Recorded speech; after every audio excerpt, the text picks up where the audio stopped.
pop the popcorn, grab a Coke, and find that old VHS. We're diving deep in cheesy flicks. Yeah, we're on a vintage quest.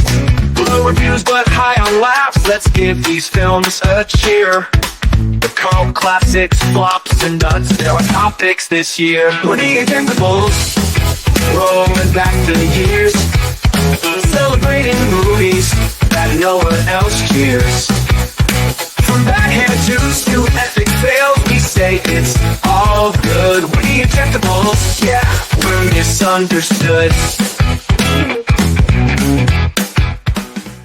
Welcome to the Ejectables. This is the show where movie enthusiasts Bill and Ian join forces with a weekly rotating guest to celebrate movies that we feel have been unjustly panned by the critics or sadly ignored and forgotten by audiences. Now, today's guest is Gary Snoonian. He is originally from Massachusetts, but Gary moved to LA 25 years ago. He's a producer and production executive working mostly in television comedy and late night. He's produced for Chelsea Handler, Taylor Tomlinson, Ross Matthews, Pete Holmes, Patti Stanger, Derek and Julianne Hough, and many, many, many, many others. Welcome to the show, Gary. Thank you. Thank you. I'm happy to be here. I feel like I'm amongst my people. Did we get your last name right? You did. Okay. One of very few. All right. And then I'm such a nerd. In your opening titles, I was looking at that control panel for the VHS player, and I'm trying to identify what it was because it had all the different, like, really kind of prosumer controls on it. And I'm you don't know specifically which one that is? No, I think it was a Panasonic. It had to be a Panasonic though, because it had all that. It's a Toshiba. Oh, okay. All right. No, I don't. Who knows? So, cool. Gary, very important question. Yes. Have you seen any movies lately? Let's see. Beyond these movies. I went with my wife and daughter to see the new Superman. It was fine. It's fine. I agree with you. Let's see. What did I've been like doom scrolling on Tubi and some of the other fast channels. I think I rewatched, what's the one with Andy Griffith where he plays the Ace in the Hole? No, he plays like the Trump-like populist that, what's her, not. I think Norman Lear wrote it. Might be older than that. What is this? Oh gosh. The Andy Griffith Show. Yeah. With Andy. It is an amazing movie. And you know what? We can get back to it. I have no idea what that is. I'm going to find out while you guys talk. He basically, he's a big mouth and a radio journalist who, again, her name escapes me. She's traveling the country and she finds him and interviews him and she ends up producing him and turns him into crowd. Face in the Crowd. Yes. Oh, I've never seen it. Oh my gosh. When is that from? The 60s? 57. 57. Yeah. Okay. Yep. But anyhow, maybe you can come on the show and do that one someday. That's a heavy one. That's a really. I like them heavy. I have a message, Gary, from someone named Eric McGilloway. Oh, no way. He said, "Hey, G." How does he know I'm here? I just texted him because. He's the greatest. Yeah. We had him on the show, and Ian was really mean to him about his pick. Oh, he's still the Dead Man guy, the guy that chose Dead Man. Yeah. Oh my gosh! Oh, I got to get back in touch with him. Yeah, we just finished working together. He was one of my. He mentioned that show. I was like, oh yeah, one of my good friends worked on that show. Oh my god, that's awesome. He seemed like such a nice guy. Yeah. Made him feel bad. It's a really good movie. Yeah, no, I just was sharing my opinion of it, which is not you're rag out. He still holds a grudge against Ian. That was the most I've gone off on a movie. That is true. So I apologize. Just tell him I'm sorry. So Gary, given what is going on, I don't know if you want to comment on this, but what's going on with the late night and Paramount and CBS, do you have feelings on that you would want to share? Yeah, I mean, look, I'm grateful. I've done 10 years with Chelsea and 1,500 episodes of late night with her, which was not, this is kind of my second or third career, depending on how you define it. And, but I always knew I sort of wanted to be in the circus, and around comics. I mean, my peers were listening to music. I had comedy albums as a kid. You know, Bill Cosby, George Carlin, Joan Rivers, Bob and Ray, Tom Lehrer, you know, who passed away last week. And that was kind of my jam. So getting a second bite with Taylor for 2 seasons was awesome. And I think, you know, as a money guy, I don't, you know, I mean, the shows are expensive. They're kind of a relic. You know, they're just old legacy stuff. So on a really cynical level, I understand what they're doing, but it's also, you know, it's really sad. I mean, it's sort of end of an era. Yeah. And you know, Paramount's a mess. Paramount's a mess. I mean, bad with everything. It is a weird time. Now we have, I don't know, Bill may not even know about this, but we have a resident opera singer. And he has one little thing to say, and then, you know, well, here it is. Do not eject, do not eject, do not eject this. Now for our resident opera singer, what movie do you think he's suggesting you should not eject? All 3 of ours. Well, what? Mine, of course, was The Rapture from 1991, Michael Tolkien. That's a good pick. Now, can you tell us why you chose this particular film? So, full disclosure, I was 23. It came out in 1991. Stuff wasn't super easy to find back then. Like, you either had to kind of know that it was kind of on cable, or you had to have a good video store. And so, like, it wasn't like it was in the zeitgeist. So, like, you know, to be totally crass, I had a crush on Mimi Rogers, and it was R-rated. So I'm like, you know what? Yes, I'm going to go rent it. That's kind of what got it going. So at the time, you know, 91, some of the other movies that came out, like Terminator 2 was in 91, Silence of the Lambs, 91, Cape Mystery Date. Yeah. Even like My Own Private Idaho. So it was like the end of the Cold, you know, the beginning of the end of the Cold War. I was really in that period into like, you know, it was the beginning of like, you know, like all the self-help stuff and personal salvation stuff, like, you know, Tony Robbins and John Bradshaw and like, you know, all those like Codependent No Mores, and people were like really into personal salvation. So the story of The Rapture, where somebody, you know, has like a you know, a come to Jesus kind of salvation thing outside of the norm of just being like a, you know, just like kind of going to church, was kind of appealing, you know, and David Duchovny pre-X-Files, and just to see him with a mullet is worth it in the first half of the movie. That is the giveaway for when this movie was made. Yeah. So, you know, and I liked a little bit of the occult in it, and sort of that vibe. The people I was sort of friends with at the time were kind of like into that vibe, like not quite to the point of UFOs, but, you know, and they weren't religious, but they were like, they love kind of that creepy occult thing. So I thought this would be great. If it was anyone other than Mimi, I probably would have passed it over, but that was my entree to it. That said, I could see plenty of reasons why people would eject, but I stuck with it. Shall we go to the trailer and then we'll continue the discussion? Yeah, absolutely. Here we go. This operator 134, what city, please? Is that a business or residence?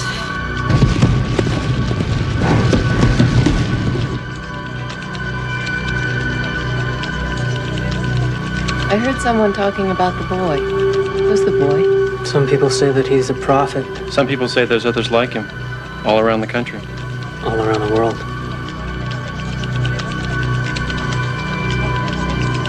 What is that? Don't you know what's going on? What? The dream. The pearl. If everybody's getting this dream, how come it isn't on the news? Those who need to know. Those who don't believe won't get the dream.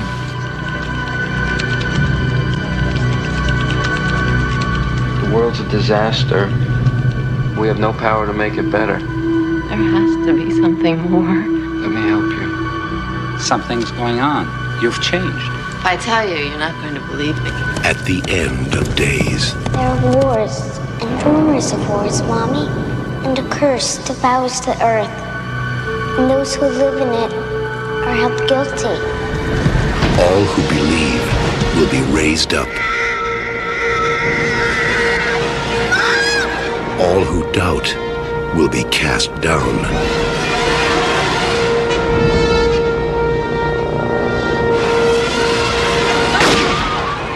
And at the gates of heaven, all will be forgiven. All but one. The Rapture.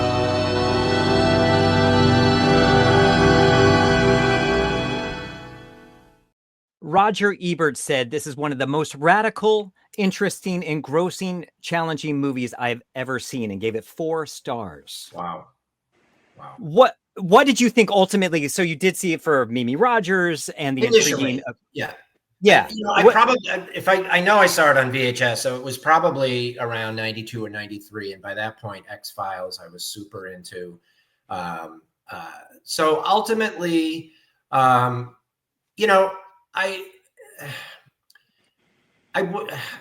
bless Mimi, but somebody like Frances McDormand or Virginia Madsen, I think, might have done a better job showing the arc of her from like, I'm living a depraved, boring life. I work in a call center. I'm having, just depraved sex with, or, just unsatisfying, unattached, unemotional sex. Meanwhile, her hair and makeup never changed. It was always perfect. I didn't see any desperation. I didn't see any sense of like turmoil that would lead her to like go over to the occult side. That change happened pretty suddenly when she was like, "Oh, I'm believing in God now." But we understood why. But it went from 0 to 10. She didn't see like that little cabal of cultists that work in the call center. They were, I mean, they were fun. Like they were neat little scenes, but like they wasn't like they were gatekeeping something that you learned about that would attract her to it. She just kind of flipped, and at some point, it just felt like words coming out of her mouth, and I kind of started to not lose interest, but it was like, yeah, okay. I mean, I'll see where it goes. But I mean, Michael did The Player, which is one of my favorite all-time movies. And his writing clearly is his wheelhouse more so than directing. So I think I expected a little more, but at the time it was the kind of films I loved seeing. So I just doubled down. I think for its time, it is so daring. My kids, I was interested to see it way back when I was younger. I think 19 when it came out, and we like shared a house. My mom would be walking through and stuff. So I'm like, I can't really watch this. It was boring for me at the time. And last night, my kid, when he walked through, he's like, "Oh, go enjoy your porn." I'm like, no, that's not what this is. But it's so interesting and engrossing. I couldn't stop watching. The end, I said to myself, this is a crazy ass, unique movie. And wow, I'm just like, wow, like this is a perfect ejectable. So perfect. I started to re-engage when she reconnected with David Duchovny, because at first I thought he's just, she didn't seem to enjoy having sex with him. She was kind of nonplussed. All of a sudden he confesses a murder out of nowhere to strangers. And then suddenly he's like, "Oh, honey, you need a therapist." Like they just met. So I was kind of like, but later when they reconnected and he had sort of his conversion, I kind of re-engaged, and that whole workplace murder scene was really like, that was crazy. I agree 1000% with you, Gary. Yeah, once they connected, it rejuvenated the movie. And then the kid really like put it back over the top. As painful as that was to watch. But it got very kind of lynchy at the end when they were out camping at Vasquez Rocks, and it just kind of Kubrick-y, like really, really precise. And I kind of re-engaged and liked it, even and then I liked it more than just seeing Mimi topless. Which there's a lot of that. Yeah, I love James LeGros monologue when she picks him up hitchhiking. Is that LeGros or LeGros? It's so funny. And he's like, I would have picked me up if I was a woman, or if I was a woman, you think I'm hot. It was like, I don't know. It was so funny. I'm still a little bit lost by that. I don't quite get that. It was kooky. It was weird, but I'm like, all right. I was there for it. I mean, it was a flop. I mean, not that ever matters to what I like. I don't, box office just means something. It doesn't mean. Well, it makes it perfect for this show. Yeah. That's it in a nutshell. I am kind of cheating. I'm sort of looking at my notes a little bit, but I am too. But it was great. I mean, watching Saint Maud before, which I know is your film coming up. Yeah. The intersection of these two films at the same time I was watching, I was into like The Rapture. There was a really freaky movie that I love coming up called The Reflecting Skin. Oh, I've heard of that. Never seen it. Unbelievable psychological thriller. Oh my God. And it has a lot of the elements of Saint Maud, like there's a self-immolation scene that's just as gripping as the one in Saint Maud. And then there's, sort of also so there's elements of both. I was just really into that genre at that time. Are you a religious, and not to get personal, but are you a religious person? Do you come from a perspective? Anything but. Okay. No, in fact, grew up Catholic adjacent in Boston. And so I went completely 180 degrees in the opposite direction. Mm-hmm. Yeah. Bill, are you? I'm Catholic. Yeah, I'm Catholic. Yeah. Okay. Yes. So these could have been offensive to you. No. I at first I was watching it, and even movies that were shot like in the 50s, I was like, in LA, I go, I know where this is shot. And until they got to Vasquez Rocks, I go, where the fuck in LA did they shoot this movie? Like even Barfly, which is crazy with that crazy apartment overlooking, it doesn't even seem like LA. I go, I can't believe this was shot in LA. That was the only thing that disturbed me till they got to the Vasquez Rocks. But I love Neil Tolkien. He wrote The Player. He did a really great movie called The New Age with Peter Weller and Judy Davis, and he wrote Gleaming the Cube. So Is it Michael Tolkien? I'm just want to make sure. That's his father. Oh, okay. Yeah, his father was Mel Tolkien, the comedy writer. So he went like Max Brooks. He did like a 180. Like it's like, I'm not gonna write comedy. And so I can't imagine growing up as Mel Tolkien's son and having that shadow. And I mean, I would probably be a plumber at that point. I know. Well, he practically is writing what he writes, Oh, no, I'm saying because, it's like, how can you compete with your dad? When I rented the movie, the girl, because I live in Portland, there's a movie. I get most of my movie rentals from there. And the girl was like, I love this movie. That was my first indication that this was going to be good. I think I saw it when I was a kid. The trailer makes it out to, the trailer's completely false advertising, They usually are. It's a cerebral, very cerebral type of movie, not action-packed. I'm just glad. Kimberly Newline made it. It was so fascinating. It was so good, I'm glad I saw it. I think I must have saw it when I was a kid, but I was too preoccupied. I would have loved, that whole call center thing. It would have been interesting if they doubled down on that, and it really showed, and that cabal of the religious, the people who have seen the Pearl, the people who have been saved. Mm-hmm. If it was more centered around that a little bit, that she really saw a world that she desperately wanted to get into and just couldn't, and was continually blocked and gate kept. I would have liked to see that leaned in a little more. But that there was that change was just too sudden, and we didn't see that progression. No, this is such a great choice. Thank you. Yeah, thank you. It's very close to your original choice of Tin Man. Yeah, they are this is like a sequel to Tin Man. I bolted. Sorry. Hold on a second. Oh, the opera singer wants to say something. Do not eject. Do not eject. Do not eject this. So I guess he wants me to talk about the movie that I'm suggesting we don't eject, which is called Saint Maud from 2019, directed by Rose Glass.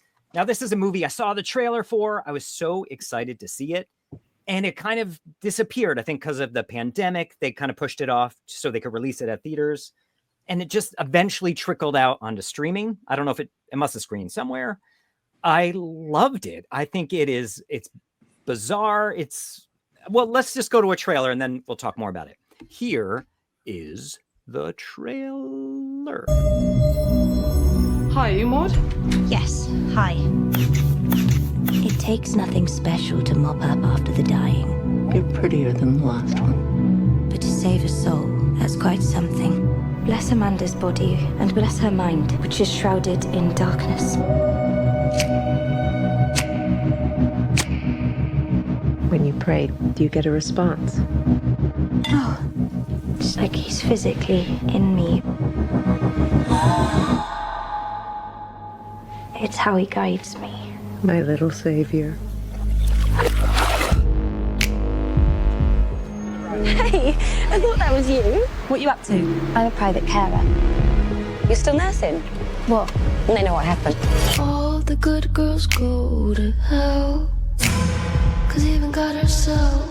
I just want to see you loosen up. I've got more important things on my mind. There's my little saint. Maud, he isn't real. Nothing worthwhile comes easily. All the good girls go to hell.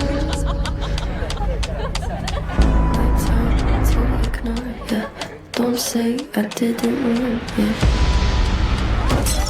You must be the loneliest girl I've ever seen. I'm ready and open. I feel fuller of your love than ever before. I have a responsibility. Oh, yes, of course. This is life and death on another level.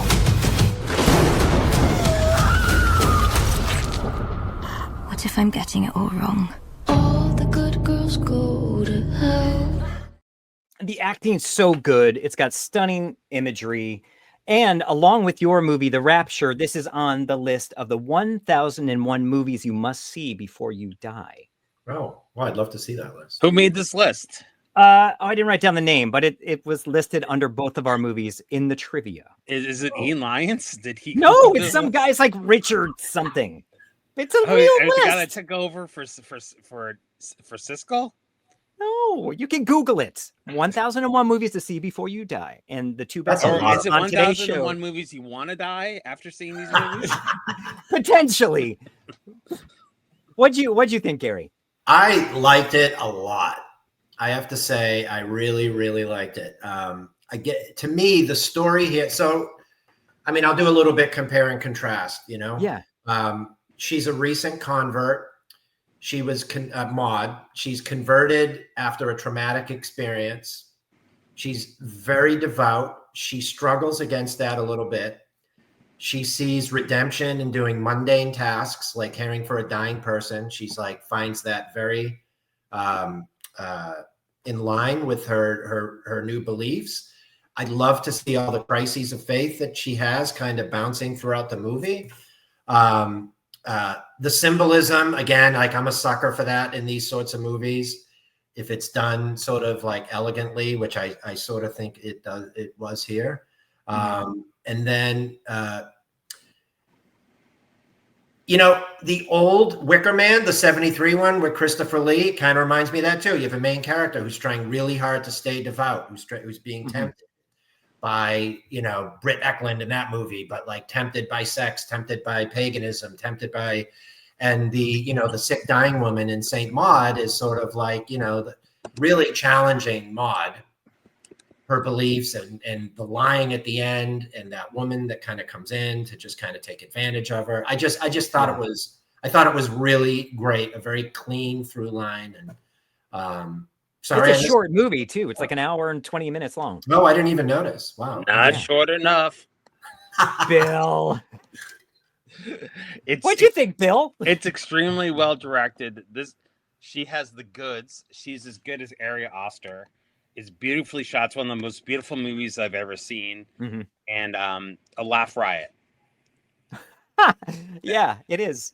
No, it's a heavy movie, and I love how you're not sure if she's spiraling out of control. Is this in her head or is it real? And that's what I liked. I think horror movie fans, straight up horror movie fans, were kind of disappointed that it wasn't exactly the horror movie that maybe the trailer suggested is. Right. But it's a great. What more do you thriller. want, man? What more do you want? I'm not a horror fan. I never have been. And it's funny that 2 of the 3 movies are like, I mean, I enjoy them, but 98% of the time I'm watching comedies. Yeah. That's Bill too. Yeah. But true. So as soon as I saw, I'm like, oh, is this just going to be gore? But it really wasn't. I really loved it. It was a very clear story, and you know, I don't want to say uncomplicated, but there were no distractions in the storyline. It was just so clear. I thought sort of that casual sex scene that intercut with, you know, her losing her patient, you know, and then the blood spatter there. That was like maybe a little much, but I thought, you know, the self-immolation at the end was brilliant. It was so gripping. Yeah, supposedly there was a whole backstory they had written about what happened when she was working in nursing before. Oh, interesting. But they found it was too close to Carrie. So they moved away from that, got rid of all that stuff, and then just focused on this. No, that's interesting, because I kind of was like, oh, did I miss something about her losing a patient earlier? And I thought I missed it. Yeah, I guess that was in there somewhere. What else has she done? This director is awesome. I think this is her debut. She did Love Lies Bleeding, which came out last year with Kristen Stewart. I was disappointed by that after seeing this. That is pretty much a straightforward thriller in a kind of a 90s style. Usually it's like a guy and a girl. This is two women. The goods. It's crazy. She's great. It's very interesting. That has some flares like St. Maud does. But I'm excited to see what Rose Glass does. I'm a sucker, you know, if it's made in Ireland, England, Scotland. I mean, I just think those films, I just have like they just have like a little, maybe it's because I don't recognize some of the, you know, players or locations. Yeah. Just something. They just have like. Their actors are so good. Yeah. And you're right. We don't necessarily recognize them, though. The older woman, I forget her name, but she's been in a lot of stuff. Yeah, she has. I think she's American too, but I might be wrong. Oh, shoot. No. Yeah, I think I saw her in a movie called Sunshine with Ray Fiennes like 20 years ago. That movie's awesome. Is that Danny Boyle? No, it's another one. It's like a drama, like a World War II drama or World War I. Yeah. Oh, shoot. The opera singer. He's okay. We're going to get to it. Do not eject. Do not eject. Do not eject this. So, Bill, I guess he's talking about your pick. What is your pick today? So, in the spirit of the two horror movies, I picked a movie called Mystery Date. It's from 1991. It's directed by Jonathan Wax. It was done when it was the last gasp before Orion went bankrupt. Orion went bankrupt the next year while they were in production of The Addams Family, and then Paramount took it over. It stars Ethan Hawke and Terry Polo, and it is a dark, very dark comedy. You think it'd be like a stupid movie based on the poster of Secret Admirer, but involves a guy who's very timid that asks out a girl and gets involved on this date with some really fringe elements that was, I'm not going to spoil it, but he's set up by a family member. And it's written by a pair of screenwriters who were very popular in the early 90s. They wrote that Super Mario Brothers movie that I just watched on the big screen last year, and it's just a marvel of work. It's a mess, but it's crazy. Oh, wow. I think they worked on the Flintstones, and the guy who wrote it, one of the partners, his name was Terry Runty. He was in Jamaica researching a movie, and he got killed under crazy circumstances. Oh, and so the partnership broke up, and then the other guy hasn't written since. Oh wow. I love this movie. I think it's not like a shitty version of like Blind Date. The guy that wrote Blind Date, Dale Launer, hates that movie. You know, it got Blake Edwards stuff. This is like serious stuff. They go to the places that are really dark, and the whole time Terry Polo is captivating. She has depth, not like Kim Basinger. Ethan Hawke is great playing a timid type of guy. But do you have a trailer so we can show people? I do. This is the dated trailer, so it's not super clear, but here we go. I forgot what I was going to say. It was something really enchanting. Tom. Yeah. Maybe we should just skip this whole first impression thing. What do you say? Great idea. Great idea. I've always kind of thought fourth impressions, you know, they were really the most important.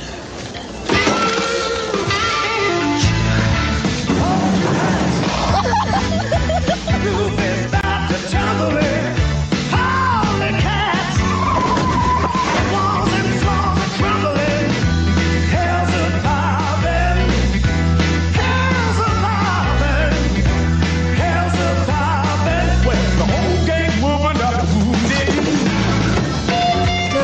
great time.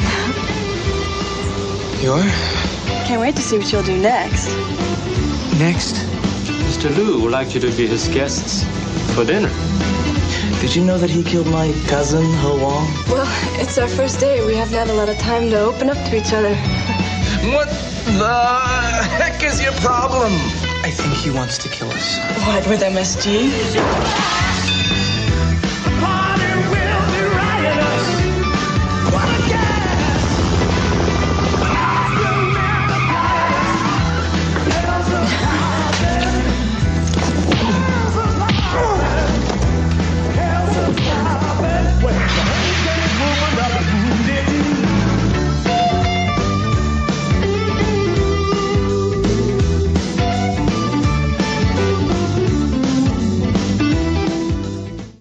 That's kind Wow, of they messed showed up. the They whole use those movie. dates. Yeah, I know.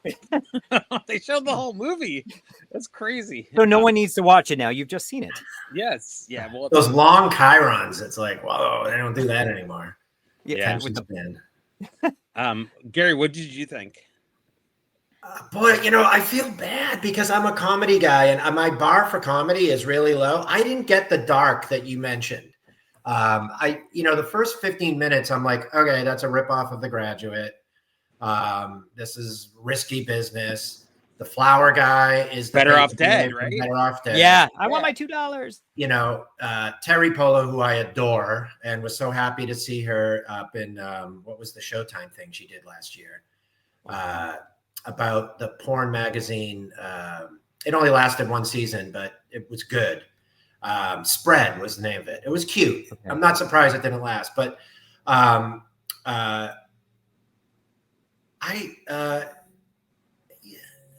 it's BD Wong. I thought was goofy, like a stereotype of a Japanese guy, which I know was not unusual. I mean, Long Duck Dong. It's not, it was of its time.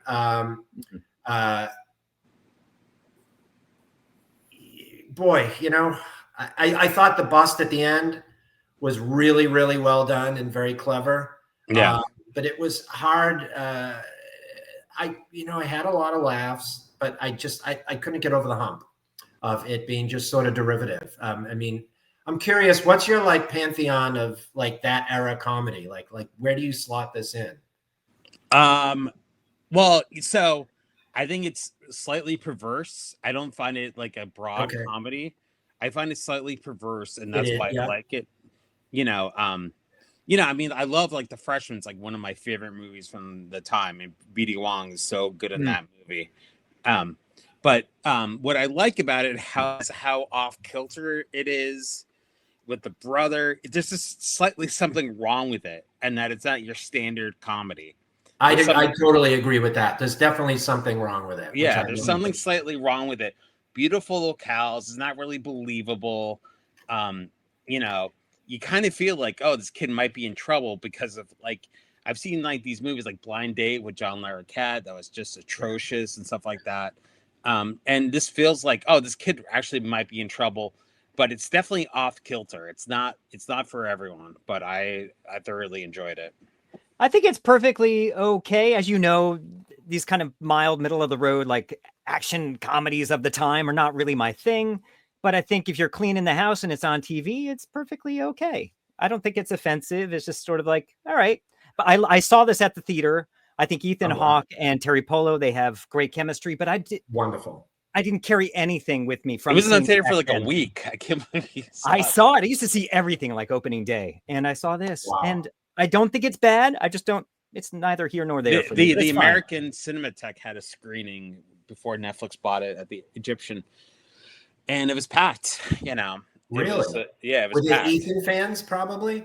No, I think there's people. I mean, dude, I now live in Portland. I lived in LA for 23 years, and I went to see a thing called Clifford in Portland, and it was sold out. People were dressed up. The Big Red Dog. No, it's Martin Short. It's the craziest movie ever. Oh, that! It's pretty great. Yeah, I've never it's crazy. People were hooting, howling, and stuff like that. Charles Grodin loves it, but the writers took their name off it. They were so appalled by it. And that was because that was another Orion movie. I have a soft spot for Orion movies, like Eric the Viking, slightly off kilter. Yeah. Slightly Miami Blues. slightly off kilter. I thought that movie was sweet. I like Miami Blues. Oh, it's so good. Yeah, we did that on the show. Yeah. So, really? Yeah, but it was packed. It was a double feature with Secret Admirer, which you know why everyone was there for. Kelly Oh yeah, we did that on the show too. Did we do? Oh, Joe did. Yeah. Yeah, we did. That's not a great movie, by the way. It's pretty stupid. Which one? I'm sorry. A Secret Admirer. Oh, with C. Thomas Howell. Oh, yeah. Oh gosh. Yeah. I don't think I missed that one. The opera singer. He's dozed off. So I'll do this part. So you can find Saint Maud. It is free on Prime if you pay for Prime. You can get it on a Blu-ray. The Rapture, you can rent it on Prime or iTunes, or find an old DVD or VHS. And Mystery Dates on Pluto TV and MGM Plus. Now, this also brings us to another part of the show. Bill, do you want to put this up? Okay, you have to pick the movie you like the best, but you can't pick your own. So, Gary, out of the 3 picks, what was your favorite? Oh, Saint Maud. I would watch that any day. And Ian? The Rapture. That really is like one of the best ejectables we've had, for sure. Yes, I agree. I would say The Rapture is a perfect example of why this show exists. Oh. So Gary, For you real. win a headshot. Ian, 1999. Doesn't get old. with blonde highlights. That was natural. So when did you audition for Roy Stalin in Better Off did. Dead? I should have. So when you were looking at the camera, what were you thinking? I think my wife was like right on the other side, and we would You're like look at me. newlyweds. I'm like, hello, honey. My wife hated The Rapture. She almost left me for it because I just remembered it. There was a huge gap. And I said, honey, you should watch it. And she thought will never let me live it down. So It's an interesting movie. It's a challenging movie. I get that. I took my girlfriend to see Batman versus Superman. I hate superhero movies, and I still hear about it to this day. Yeah. Like I made the fucking movie. It was not very good. I know, but yeah. I didn't make the fucking movie. It just made so much money. I was like, people should be seeing this. You kind of got to see it. I mean, I took myself to see Megalopolis. What the fuck? Francis Ford Oh, Coppola's Megalopolis? movie? Yeah, Megalopolis. How was that? So I went Thursday at 4:00 showing. I thought the theater would be empty. It was about 2/3 full at the Grove. Oh, wow. And at the very end, literally half the people stood up and cheered. Half the people just quietly left, like literally 50-50. Wow. Did they have the arts person come out at the beginning? Yeah. No, it was pretty. He's a crazy guy. Well, I thoroughly enjoyed this, and I look forward thank to you. a couple weeks. Thank you, Gary. I look forward to seeing you in a couple of weeks. Thank you both. Cool. Thank you for your time. Please like, share, tell your friends, and stalk Gary. Don't really stalk him. But anyway, thank you for your time. Please stand by for 1 second while we say goodbye to everyone else. We're the Ejectables, rolling back the years, celebrating movies that no one else cheers. From backhand juice to epic fails, we say it's all good. We're the Ejectables, yeah, we're misunderstood.